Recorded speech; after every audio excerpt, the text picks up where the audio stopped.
News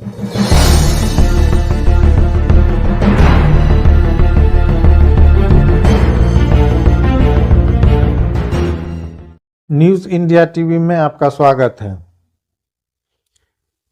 गजा में जिस तरह से इजराइल लगातार खतरनाक हमला कर रहा है, पिछले दिनों रफा में जिस तरह से तबाही मचाई, बच्चों, औरतों और जख्मियों को शहीद किया, इन सब चीज़ों को देखते हुए आईसीजे में दक्षिण अफ्रीका एक बार फिर गया है। उसने आईसीजे से दरखास्त की है कि 26 जनवरी को आईसीजे का फैसला आया था, जिसमें आईसीजे ने वार्न किया था इजराइल को और कहा था कि आप हमास पे तो हमला कर सकते हैं, लेकिन आम शहरियों को आप निशाना नहीं बना सकते हैं।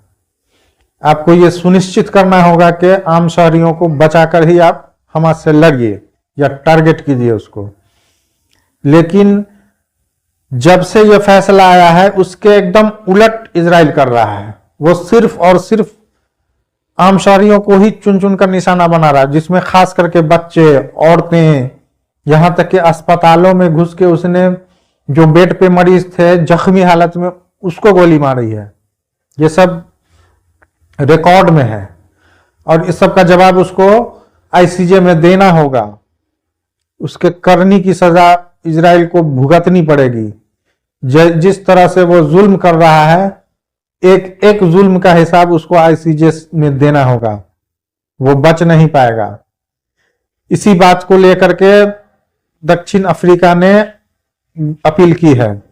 अपील को आईसीजे ने एक्सेप्ट कर लिया है, लेकिन अब फिर आईसीजे का क्या जवाब आता है, वो क्या कहता है, ये देखने वाली बात होगी।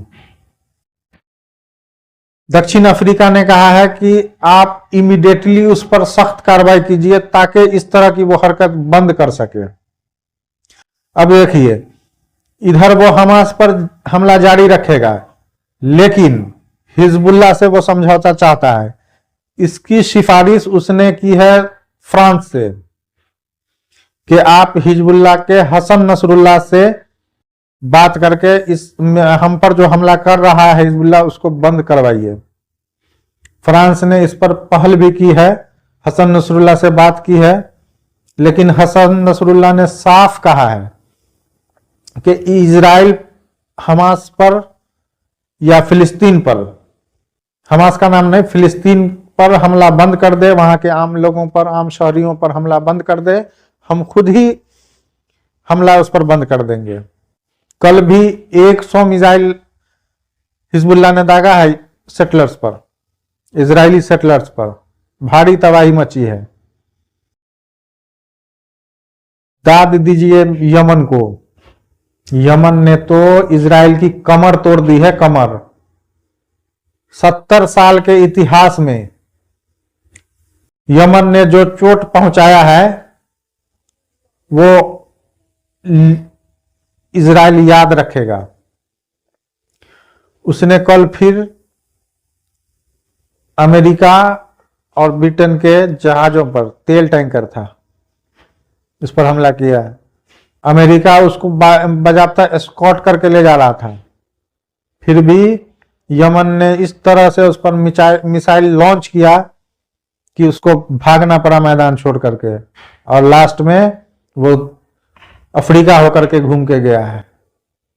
अमेरिका ने और ब्रिटेन ने आज फिर यमन पर स्ट्राइक किया, एयर स्ट्राइक, और दावा किया कि हमने यमन के उस साइट को उड़ा दिया है जहां से वो जहाजों पे, शिपों पर मिसाइल लॉन्च किया करता था। उसके बावजूद यमन ने फिर मिसाइल मार के ये साबित कर दिया कि हमको कोई फर्क नहीं पड़ने वाला है।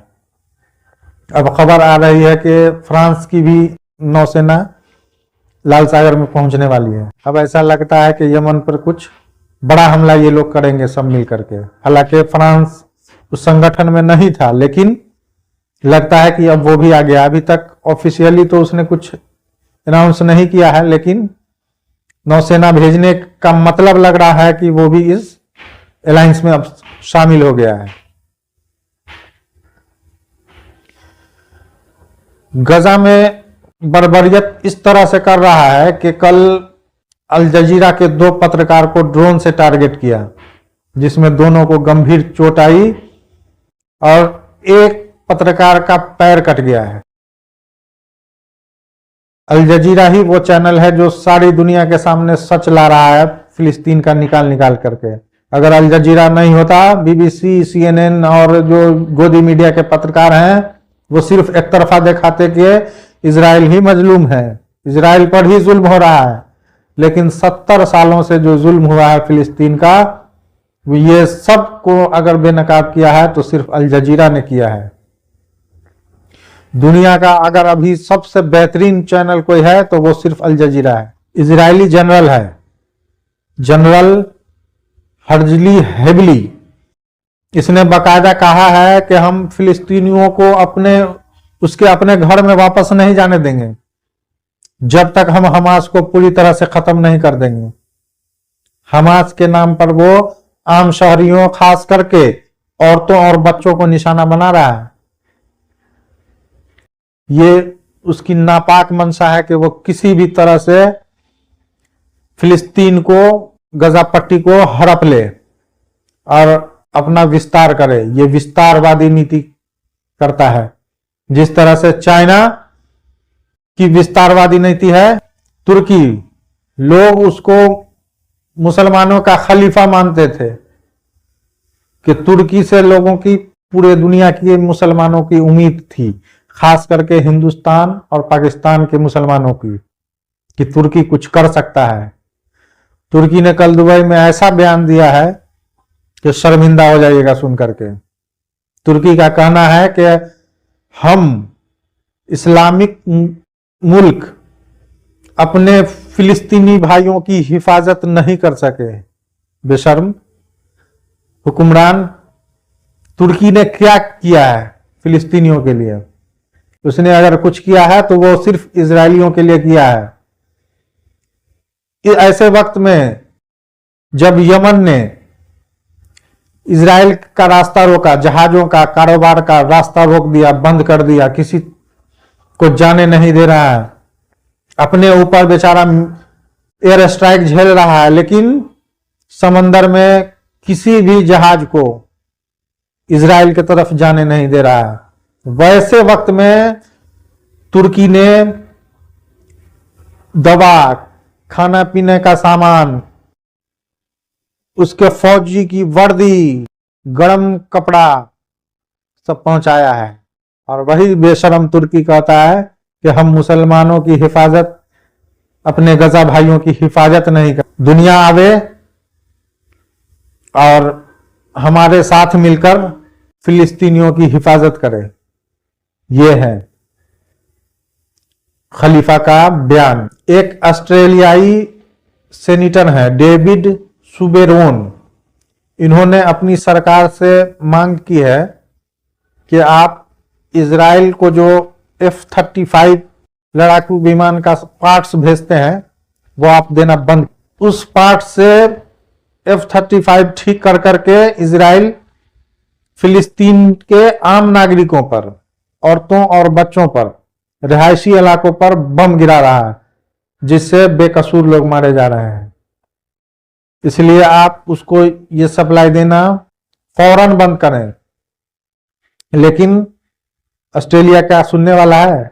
बिल्कुल नहीं सुनेगा। हमको तो कतई उम्मीद नहीं है, क्योंकि ऑस्ट्रेलिया, अमेरिका, यूरोपीय देश और जैसे फ्रांस, जर्मनी, उसके बाद आपको ब्रिटेन, ये सब लोग मिलकर वहां आर्म, हथियार, उसके बाद मिसाइल वगैरह सप्लाई देते हैं, जिससे वो आम लोगों पर गिरा रहा है। जिस दिन ये लोग देना बंद कर देंगे उस दिन इजराइल अपनी हार मान लेगा और पैर में गिर जाएगा आके कि इंटरनेशनल कम्युनिटी के कि आप समझौता करवाइए। ये लोग सिर्फ हल्ला करते हैं कि नहीं, इजराइल को ऐसे नहीं करना चाहिए, वैसे नहीं करना चाहिए, गजा पर हमला नहीं करना चाहिए, आम लोगों पर नहीं करना चाहिए, लेकिन सप्लाई जारी रखे हुए हैं। मैंने पिछले वीडियो में बताया था कि किस तरह से रफा पर हमला करने के बावजूद अमेरिकी कांग्रेस ने $94 बिलियन का सहायता राशि मंजूर किया है। ये इस बात का पुख्ता सबूत है कि ये हमला जो इजराइल आज आम फिलिस्तीनियों पर कर रहा है उसके पीछे इन्हीं लोगों की मदद और